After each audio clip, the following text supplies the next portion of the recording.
जल्दी मेलावा चल अपन देवरा के हथवा पकड़ के। जल्दी मेलावा चल अपन देवरा के हथवा पकड़ के। आ देवी मैया के दर्शन करइबो जय माता जी बोल के।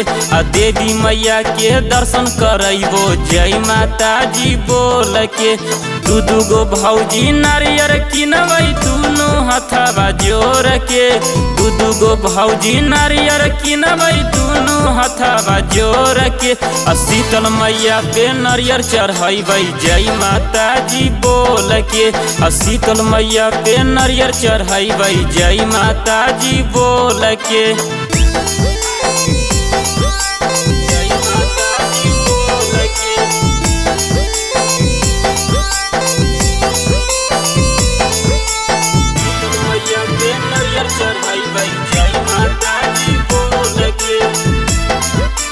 माँ शीतला रिकॉर्डिंग स्टूडियो बिहार शरीफ।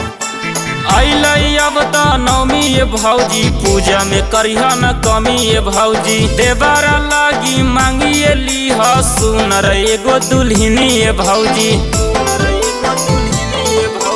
अइलै अब त नवमी ये भौजी पूजा में करिहा न कमी ये भौजी। देवरा लागी मांगिए लीह सुनर एगो दुल्हनी ये भौजी। मैया के नाम लेके तनका प्रणाम करके चल हथवा जोड़ के।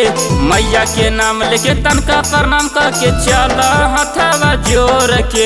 आ काली मैया पे अरहुल चढ़ैबै जय माता जी बोल के।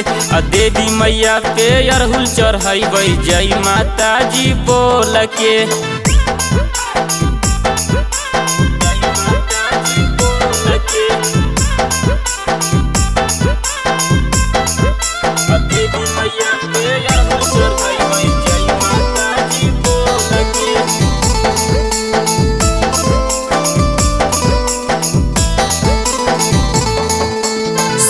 बहिना के दर्शन करा के घूमै तो विकास तोरा मेलाबाजी।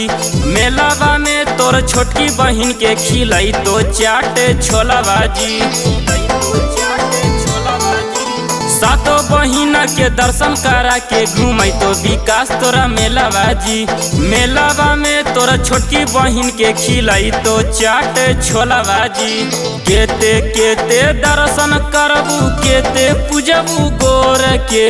केते केते दर्शन करबू केते पूजबू गोर के। सरस्वती मैया के दर्शन करहो दुनू हथवा जोड़ के। सरस्वती मैया के दर्शन करहो दुनू हथवा जोड़ के।